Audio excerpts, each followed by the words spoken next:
जय श्री राम दोस्तों, हमारे YouTube चैनल राष्ट्र की बात चैनल में स्वागत है। आज हम बात करेंगे स्वर्ग और नरक की। स्वर्ग क्या होता है, नरक क्या होता है।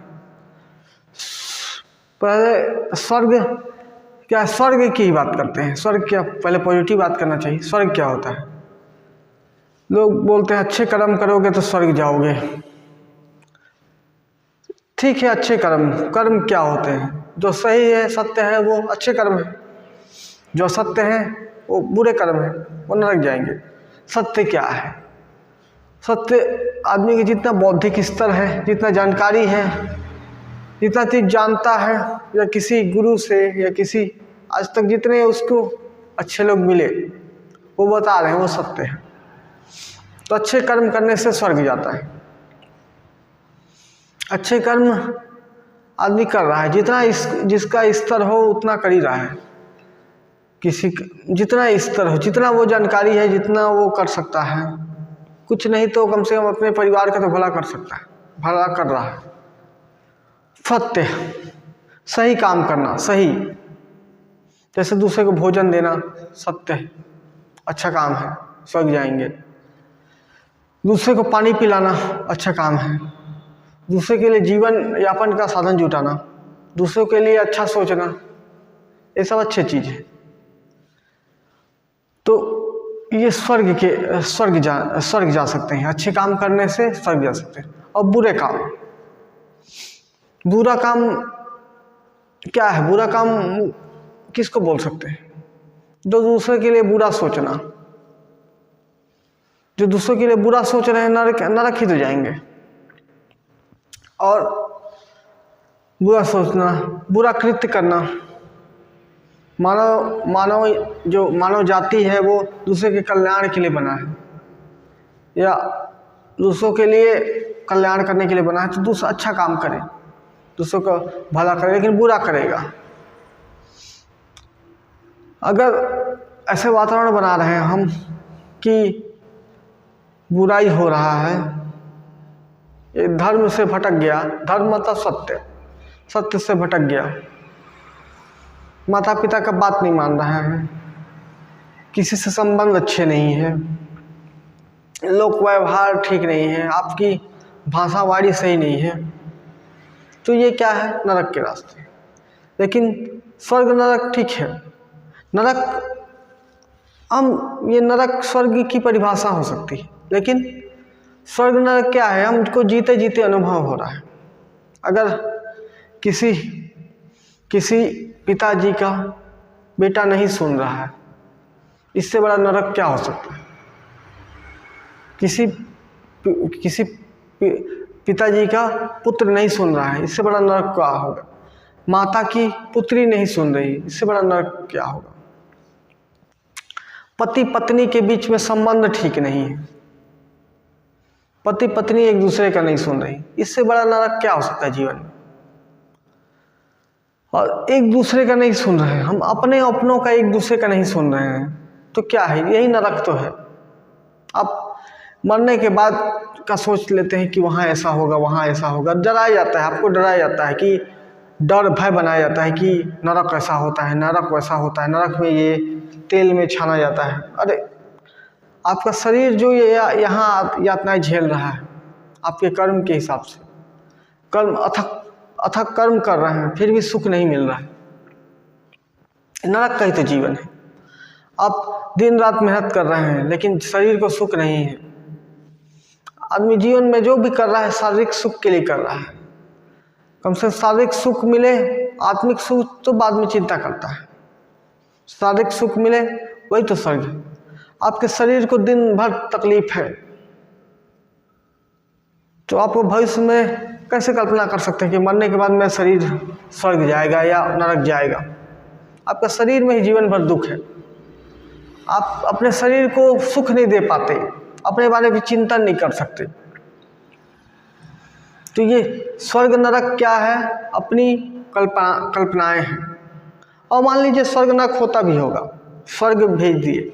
अच्छे कर्म करने से हम अपना डेफिनेशन खुद ही कर सकते हैं कि हम अच्छे कर्म कर रहे हैं कि बुरे कर्म कर रहे हैं। हम हर को अपने आप को डिफाइन कर सकते हैं कि हम अच्छा कर रहे हैं कि बुरा कर रहे हैं। तो स्वर्ग मान लीजिए गए आप, स्वर्ग या नरक गए, कर्म के हिसाब से गए वहाँ स्वर्ग, लेकिन आपकी आत्माएं तो क्या है, शरीर इतना कष्ट झेला आपका, इस धरती में रह रह के दुनिया भर की यातनाएं क्या झेला, दूसरे की बुराई झेला, दूसरे के दर्द झेला, गुस्सा झेला, नफरत झेला। ईसाई मुसलमान आने के बाद तो नफरत भी झेल रहा है एक दूसरे का, भयानक नफरत, दूसरे धर्म के लिए इतना नफरत मत पूछिए। अब ये नफरत झेलना उनके लिए तो नरक का समान ही है कि नफरत है अंदर अंदर, आपको किसी के लिए नफरत है, नरक के समान तो जीवन है। क्या जीवन है, सुख शांति से अच्छे से बिताइए, लेकिन दूसरों के लिए नफरत है, ये नरक तो है। तो मान लीजिए आप मर गए, आपका शरीर ये जीवन भोगा जो भोगा, लेकिन मरने के बाद आप शरीर की चिंता नहीं किए, मरने के बाद आत्मा को तो भागवत गीता में बताया गया है, आत्मा को न काट सकता है न मार सकता है। तो शरीर नश्वर शरीर है, यहाँ हम मर गए तो शरीर जब आत्मा जाएगी, यहाँ से आत्मा जाएगी तो इसको दुनिया भर के जो दुख होना है, तकलीफ होना, हमको क्या फर्क पड़ेगा। हम अपने अंतरात्मा को कितना सुनते हैं, कितना आध्यात्मिक ज्ञान है हमको, कितना अपने आध्यात्मिक अपने जीवन को, मानव जीवन होता है वो प्रभु की भक्ति के लिए जन्म लिए हैं। हम भगवान श्री हरि की ध्यान करने के लिए जन्म लिए हैं, श्री हरि की चिंता करने के लिए जन्म लिए हैं। शैव वैष्णव दो संप्रदाय हो सकते हैं, लेकिन अंततः सारे को हरि का ही गुणगान करना पड़ता है, तो ये करने के लिए पैदा हुए हैं। लेकिन ये शरीर मान लीजिए आप अच्छे कर्म नहीं किए, नरक गए, ये शरीर हमारा मानव शरीर है जो वो क्या है, मोक्ष के लिए बना है। भले हम इसको जिस रूप में उपयोग करें, हमारे शरीर को जैसा उपयोग कर सकते हैं, हमारे ये शरीर, इस मानव शरीर के माध्यम से ही हम स्वर्ग जा मतलब मोक्ष पा सकते हैं, श्री हरि तक पहुंच सकते हैं, श्री हरि के चरणों में,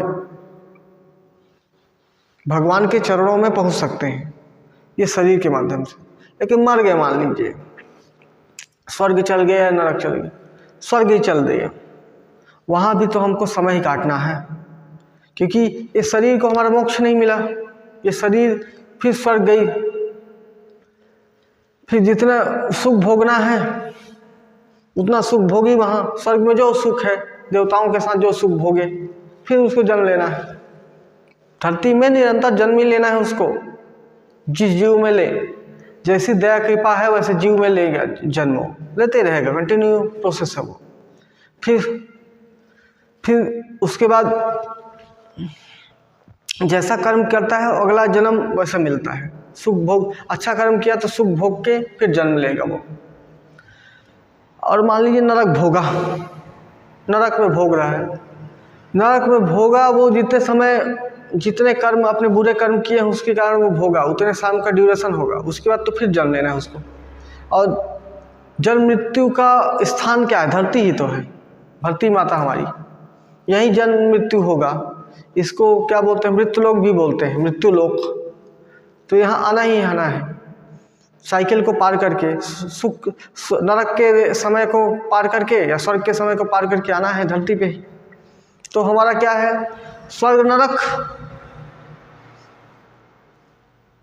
हमारा शरीर ज़्यादा भोगता है, समझिए आप दूसरों के लिए अच्छा नहीं सोच पा रहे हैं, नरक के समान ही तो है जीवन है, दूसरों के कल्याण की बात नहीं सोच पा रहे हैं, नरक के समान तो जीवन है, दूसरों के लिए जलन है आपको, नरक ही तो है जीवन आपका। नहीं तो आपका शरीर, हमारा शरीर क्या है, भगवान बनाया है और सबके अंदर एक ही भगवान का प्राण है जो इसको सांस के माध्यम से चला रहे हैं, और इसी सांस को समझ के हमको भगवान का ध्यान करना है।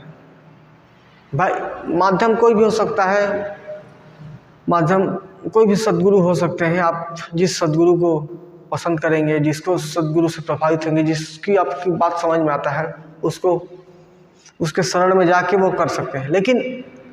लेकिन मेरा बोलने का तात्पर्य ये है, अगर ये नहीं करते हैं, रोटी कपड़ा मकान के चक्कर, घर बार द्वार परिवार धर्म आचार संस्कृति ये सब पे लगे रहते हैं, तो आपका तो चक्र कटता रहेगा। स्वर्ग भी जाना कहाँ अच्छा चीज़ है?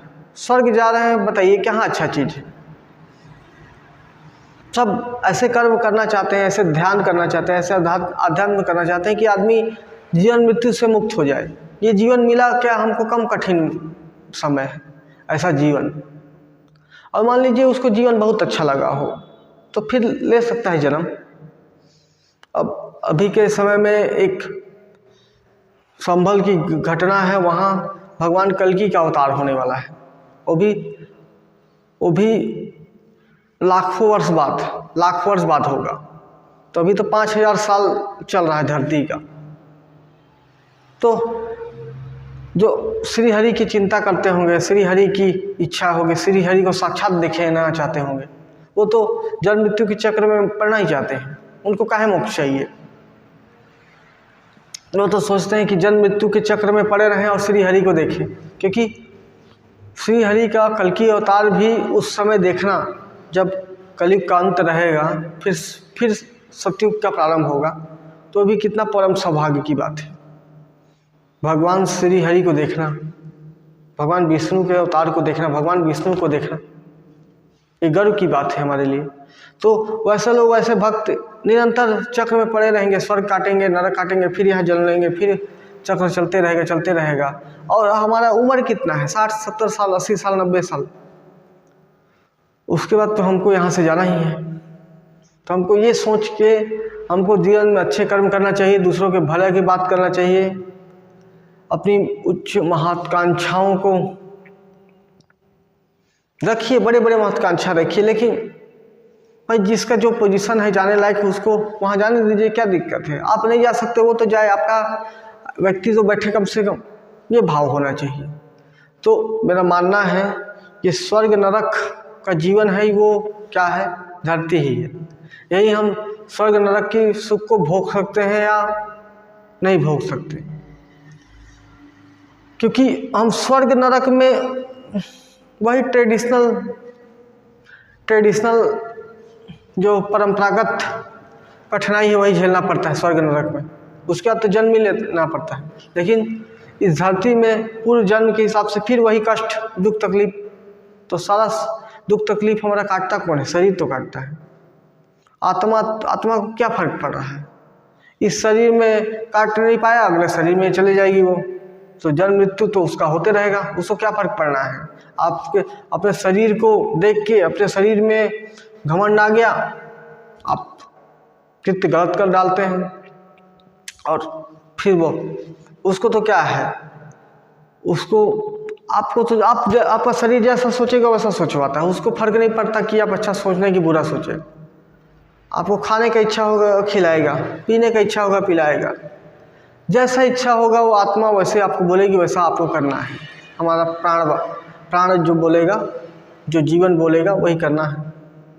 तो हमको ये स्वर्ग नरक के चक्कर में नहीं पड़ना चाहिए। इस स्वर्ग नरक सिर्फ मन की कल्पनाएं हैं। अगर मन की कल्पना नहीं है, मान लीजिए एक्चुअल चीज़ भी है, तो ये इस मृत्यु के बाद ही मिलना है। और ये जीवन अगर हमारे मान लीजिए दुख में बीत रहा है, अभाव में बीता है, गरीबी में बीत रहा है, दुनिया भर के दुख तकलीफ हैं, जीवन मतलब शांति नहीं है, तो इससे बड़ा नरक क्या होगा? तो इसको हमको भगवान की भक्ति में लगाकर एक जीवन मृत्यु के चक्र को समाप्त करने का प्रयास करना चाहिए और स्वर्ग नरक के चक्कर में नहीं पड़ना चाहिए। दोस्तों, मेरा एक विचार था। आई होप आप लोग को अच्छा लगा हो तो वीडियो को लाइक करें, चैनल पर नए तो सब्सक्राइब करें, दोस्तों को शेयर भी करें। धन्यवाद दोस्तों।